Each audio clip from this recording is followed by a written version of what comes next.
Thank you. Good job getting back to Brandon. Yeah. I'm working on that. So you guys, That's you know, fucking amazing. Yeah, All right. Thank you. Thank you. Vertex pistons, every two-stroke KTM and Husqvarna comes with a Vertex piston in the engine from the factory. 65 years ago, Vertex was founded in a small technical workshop in Italy. Today, they're OEM supplier to KTM, Husqvarna, and more exotic brands like Gas, Beta, and TM.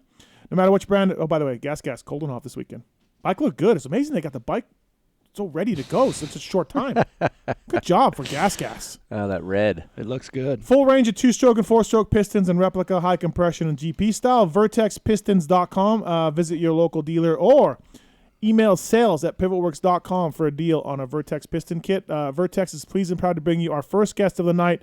This man is a multi-time GNCC champion. He's going for his 8th title this year. Got a shit ton of wins, but this is it, his final year. He's already announced it. So let's get to the bottom of that. From Red Bull KTM Off-Road, it's Kailub Russell. Kailub, man, what's up? Welcome to the show. Yeah, thanks, guys. Just sitting here listening to Keith for rant. Do you think we should some bike or something? Do you think we should have been able to ride that bike, Kailub? Yeah, I think so. Okay. Yeah. Thank you. It sounds like it's getting political. Very, very much so. Very much so. So thanks for joining us. Appreciate it. Look, man, you make good money. You're one of the all-time greatest off-road riders in American history. You can probably keep on winning for as long as you wanted to, or for, well, maybe not as long as you wanted to, but for a while. So why are you quitting?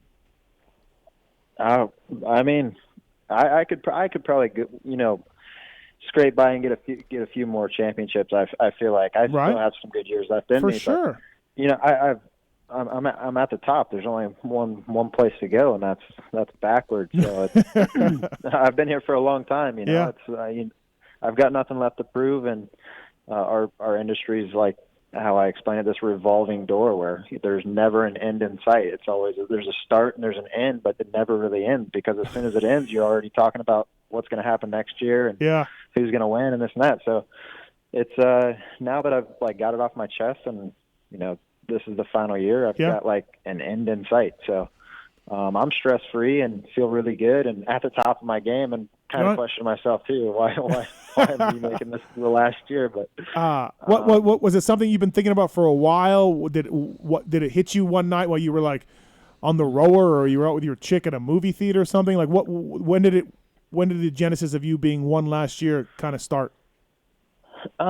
It's been a build up over the last couple of years. Okay. Just being a little bit injured coming into the season and getting beat down throughout the year too. And just the competition stepping up. And like I said, I mean, I'm only human. Like when I do lose a race, it's like I've never, it's a little bit overwhelming. And like I said, you're at the top for so long. Like there's only so much stress that I'm willing to, keep taking on and keep going through. So it's one of those things. Like I've won plenty. I've got nothing left to prove, and I'm healthy. I'm happy. I've had a great career, better than I ever would have imagined. So it's a good time. Yeah. And I've got an opportunity to create my own business and create something that's going to be sustainable for my future. And racing is just not sustainable. So. Right. Yeah. No, I can understand that for sure. It's so none of these records are something that you want to chase, right? Like Ed Lojak has 9 titles or something. So you can get 8 this year, correct? I could make it 8. You can make it 8. You are you the all-time winner, or are you close to? Can you win? Can you pass in the all-time? No, yep. I am the all-time winner right now. So the Lojak thing with 9 titles doesn't really mean all that much to you then, because it's totally within reach, obviously. Yeah, it is, and it's a little bit of a tough decision to kind of let it go, but it's not ever anything that I ever set out to do. I just set out to ride my dirt bike and try to make a living at it one day, and all these other accolades just kind of came with it. But it's not anything that has like any particular value to me. So it's what's one more championship. When I'm laying on my deathbed, the last thing I'm going to be thinking about is a motorcycle. So. True. Yeah. No, you have a good point. Absolutely. Kailub Russell on the show, brought to you by VertexPistons.com. So being a championship guy, having all these race wins, looking over at Travis, him as a racer, I've raced some. What is it that you have? I guess because I can ask this question to you now because you're stepping out after this year. What is it that you have that these other guys in this series do not? Because it just seems like unless you have problems or something happens, you're winning. Yeah, it's if I had that answer, I could sell it and make 10 times more money.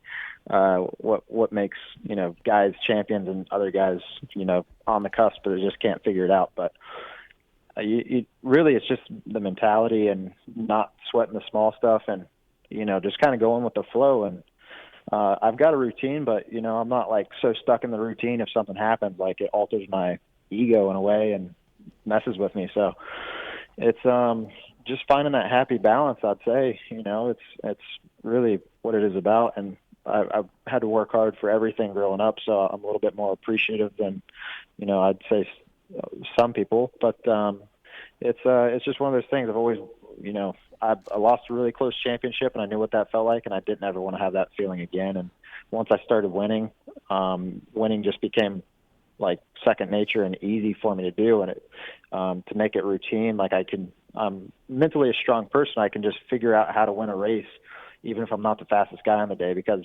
off-road racing is much endurance sport. And it's just being mentally strong and putting yourself in a position and not throwing the race away and just being right there the whole time. And that's what I, been really good at. I talk about home life and all this shit over here on the show. Are you the type of guy, you say you're mentally strong, are you the type of guy that can go race and then maybe get beat? Are you an asshole when you go home, or are you just turning it off when you get to the house? I'm not really an asshole to anybody in particular. I beat myself up more than anybody. Like I do. I'm a bad loser. I'll admit it. Like I'm a sore loser, but it's not like I'm particularly mad like at that person or anybody in general. I'm frustrated with myself, and I just go over it in my head like what I could have done differently, where I could have been better, and so I beat myself up in that way. But I kind of brush it off pretty quick. I don't really dwell on things. So. So first round went okay for you, I'd say, huh, Kailub? Yeah, not bad.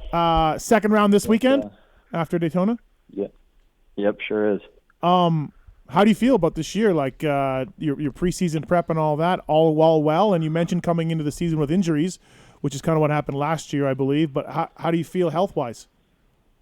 No, I feel the best I've felt in a long time, and especially after this race. It's been a few years because I got hurt at the end of 15 and rushed back from a knee surgery, and then banged myself up a little bit the following year, and then really tore my shoulder up in 18. So it's been a lot of like small injuries the last couple of years that led to big injuries and surgeries, and it really does take a lot out of you. And like I said, I've been lucky when I've gotten injured and when I've ended up having surgery, but I'm still like on the cusp of like not making the start of the season. Like it's close, and if something were to happen, if it were to fall, like I'm going to hurt it again. So I'm 100% healthy, and I feel really good. And I've had a strong off season and a strong end of last year that kind of led into a good off season. So I'm feeling, at the same form I was, 5 years ago. So I'm pretty stoked on that. Nice. So you mentioned earlier creating a business for yourself next year. Do you want to tell us what that is? And will you be racing a little bit? Will you race a selected schedule? Will you race some moto? What are the plans for 2021? 2021, I'm still going to be a racer part-time. I want to so with GNCC, I put so much focus on it because obviously it's like my bread and butter, and it's what I've been paid to do. So I can't really just like forget about that and focus on anything else in particular. So I want to do some bucket list type events that I've always wanted to do, just haven't been able to do it because I'm so focused on GNCC, and I want to put a little bit more emphasis on 6 days and try to do really good there and get the overall. But as far as the business side of things go, I've just bought a new piece of land in North Carolina, and I've got this place in Florida already kind of built up, and I'm hoping to kind of move into doing some off-road training and not really camps or anything, but more of like a training facility, and try to key it up kind of like outings and create KTM's off-road training program. That's really cool. That's awesome. That's a great that's cool. idea. It is. That is a great idea. Absolutely. 702-586-7857. You got a question for Kailub Russell, 7-time GNCC champion, brought to you by Vertex Pistons. So Travis and I were talking about your GoPro on the way out here today. Oh, yeah. And I've never, and maybe this has happened more. I just never seen it on a GoPro I've never seen, he has a GoPro. I don't know if I've seen this. He picks his line. He's Okay. off the trail. Yeah. But there's people standing on his line that he wanted, and there's dogs and shit. Yeah. That was gnarly. So it reminded me of Mexico, like racing in Mexico. There's just people standing on the track. Is that normal? Yeah. No, that's not normal. It's somewhat normal, but that's a little uncomfortable. That's the crazy thing about GNCC is like you're allowed anywhere in the woods. There's no restrictions, but they try to, like the high spectator areas, they try to control them and keep people back, but they just didn't. They're all focused on the hill climb and not really that creek jump across, in which, in all fairness, the afternoon ATVs were the only ones to go through that section of the track before our race. And obviously no quad was going to take that line, but that line has been there for us for years. And just so happened I come crest the hill and like already committed for it, and there's all these people just kind of standing on the way. But Dude. it's definitely a little bit chaotic, but yeah, it happens. Were they there the next lap, or were they out of the way? Oh hell no! They got out of there pretty quick. You want to do some Moto Nationals again, Kailub? We obviously saw you at the Unadilla there, and God, could have been a podium there. But was that something you want to do?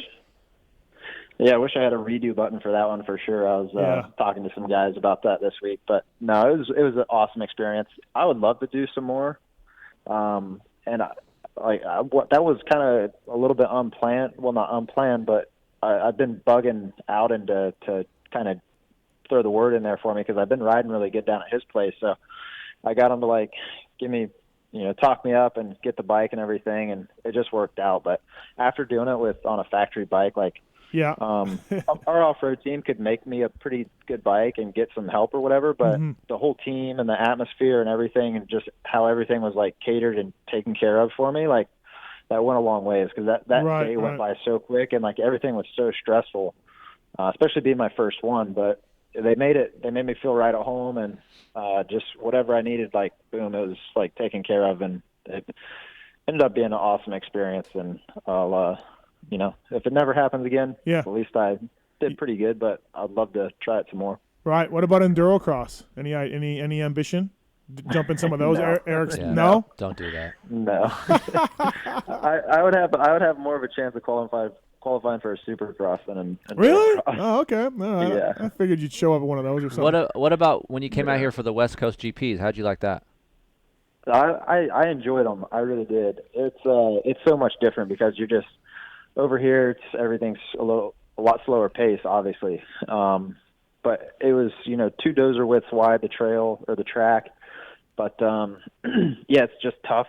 It's a different mentality. Like the first race in Adelanto, like average speed was like 40 some miles an hour. My average speed on GNCC is like 20. Right. So like when you're going like 40, 50 miles an hour into turns, like just wide open, like it's a lot to get used to. And not to say it's not my cup of tea, it's just not natural, and I was way timid for sure, but I was getting better and getting the hang of it a little bit more and getting more comfortable. But it's off-road's become so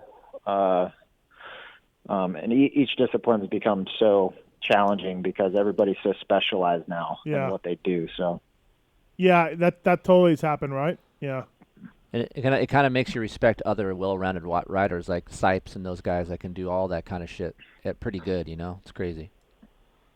Yeah, but I mean, I could go do a lot of shit pretty good. Yeah, that's true. Yeah, good point. You looked at Unadilla. It looked like you were on your way right there. Yeah.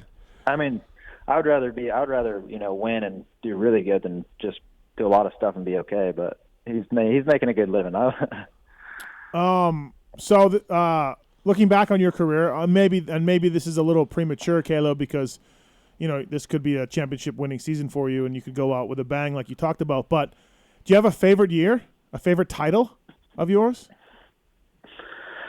Yeah, 2015. It was like the best year. It started out really good, won a lot of races, and ended with injury. But I won 3 championships that year, pretty much everything on the East Coast. And then I was looking good to do really well at 6 days, and I blew my knee out. So, but winning the National Enduro Championship, the GNCC, and then the Sprint Enduro Championship, their first year having it. It was a pretty outstanding year, really. I almost won everything. I think I'd only lost one race up until I blew my knee out. So okay, so yeah, 15 was it, huh? That was it. Yep, 15 was a good year. Our phone producer races works and loves off-road stuff, so we're going to give him a chance to ask you a question. Talon, what's your question for Kailub Russell? Here we go. Hey, Kailub. So I know for ISDE, you guys always get a little wild and send it with the prank wars and stuff. What's your best story at ISDE? Oh, man. We've got so many good stories. It's hard to remember them all. We just, I can't really say any one thing in particular. There's this one time where we got pulled over in Italy, and it was me, Kurt, Zach was with us, and Mike Brown. And the cops followed us to the hotel, ripped us out of the car, and just started yelling at us in Italian. And I guess Mike had lived in Italy before, but he kind of knew what they were saying, and he just the cop got in Mike's face, and Mike just like lit into this dude. I thought we were all going to jail. I thought we were all like getting thrown in prison over there. Were you in the car when Zach shit himself a little bit when Brownie was driving the rental car? No, I was in the other car following their car. Okay. So I was with them, but yeah. There's some. Brownie was fun to have over there. He was a character, and he was. Man, you don't want to make that guy mad. Speaking of Mike Brown, is he still training riders? What's Mike Brown doing? I don't know. Maybe Kailub knows. I have no idea. Is he training people? Is he got a Yamaha? Is he racing? What is Mike Brown doing? I don't know. That's a good question. I'm not sure either. I know he's working at the Baker's factory there with those guys, but the last I heard, I don't think he's still doing that. So I don't, dude. As of now, I don't know. Yeah, last night I heard he was out too. Okay, but we heard that before, and then I saw him walking the track. Right. And I'm like, oh, Brownie's still. Yeah. But I think he's actually not doing anything anymore. Okay, all right, because the trying to keep track of Mike Brown. I was pissed because I followed him on Instagram thinking I'd get some good shit, and it's been very quiet over It's there. been quiet, yeah. Mike Brown's awesome for sure. But Kailub, I had a question for you. It seems like you guys ride in so many different conditions. You got mud, rocks, whatever. What's your favorite race? I honestly, like you said, there's so many different types of conditions. Like I would say I don't have a favorite one. I would say the first part of the GNCC season is my favorite because it's typically not so many rocks, usually good dirt, the soil's tacky, nice and ruddy and loamy. And then the middle of the year it turns to shit and we get into the rocks and the mud and the roots and stuff, so it's not that much fun to ride. Okay. But I would really say from March to May is my favorite part of the racing schedule. So it seems like does the weather play a little bit into that too? Because you have more moisture in the dirt at that time of year, or? Yeah, maybe I would say down in the south, the beginning of the year, it definitely does because if those races were in the late summer, they'd be dry and hard pack and dusty and bullshit. So the weather does play a huge factor in how much fun they are, but.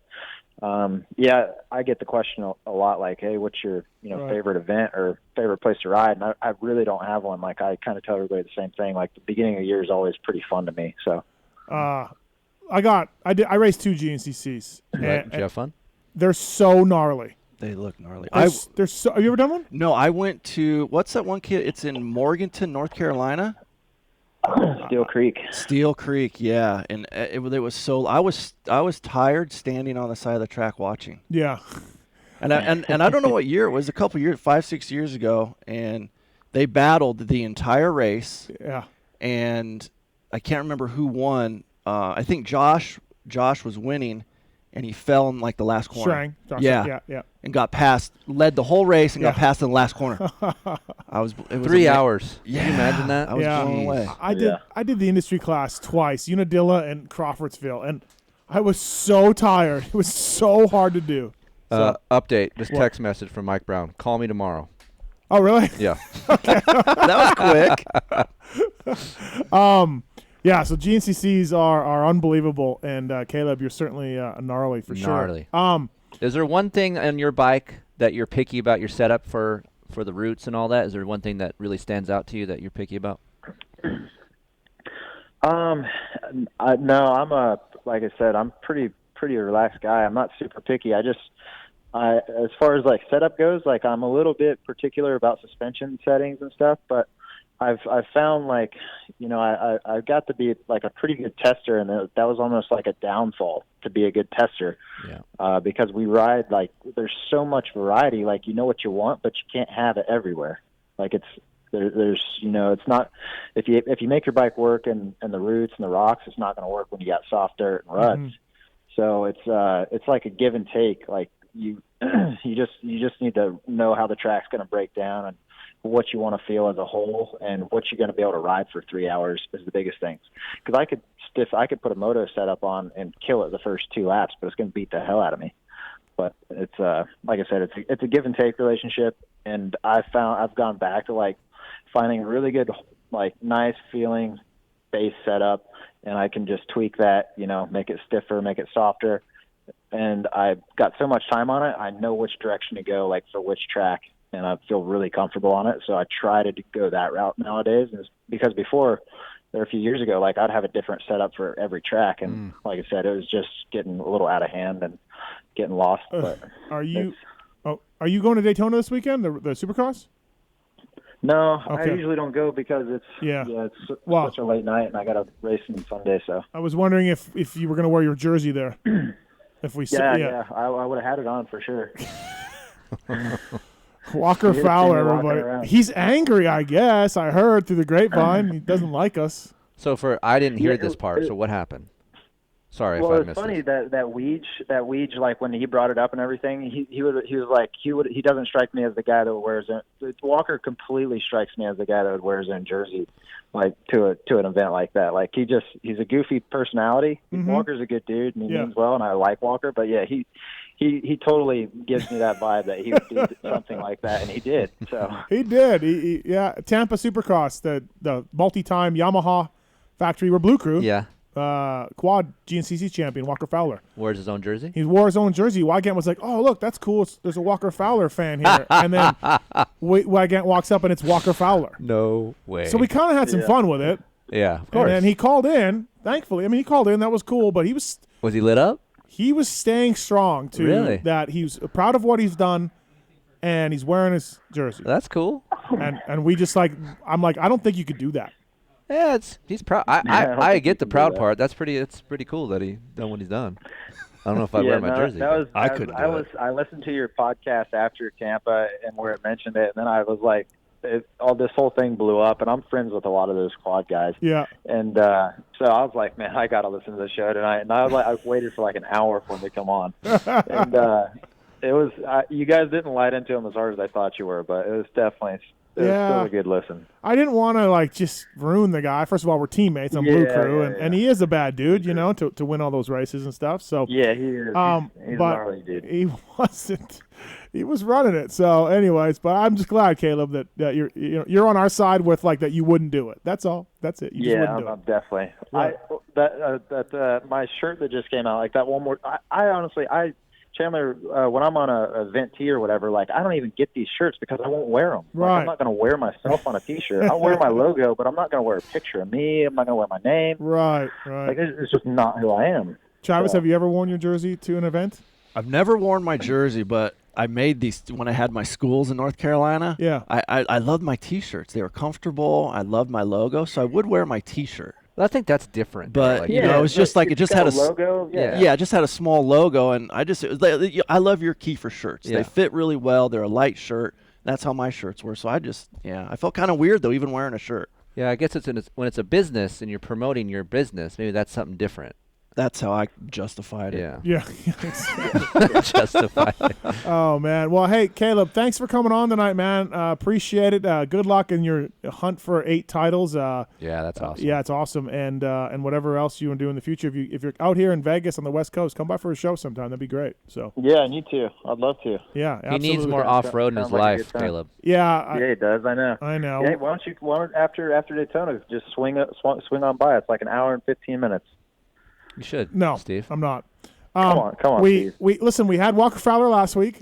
We got Caleb Russell this week. Ricky Brabeck was in studio. Baby steps. Ricky Brabeck was in studio with Shorty, like in the fall. Yeah. The car champion. So we're getting there. So, thanks, buddy. Thanks for coming on. And again, good luck with everything, man. Caleb, thank you. Yep, sounds good. Thank you. See ya. you guys. That's Caleb Russell, everybody.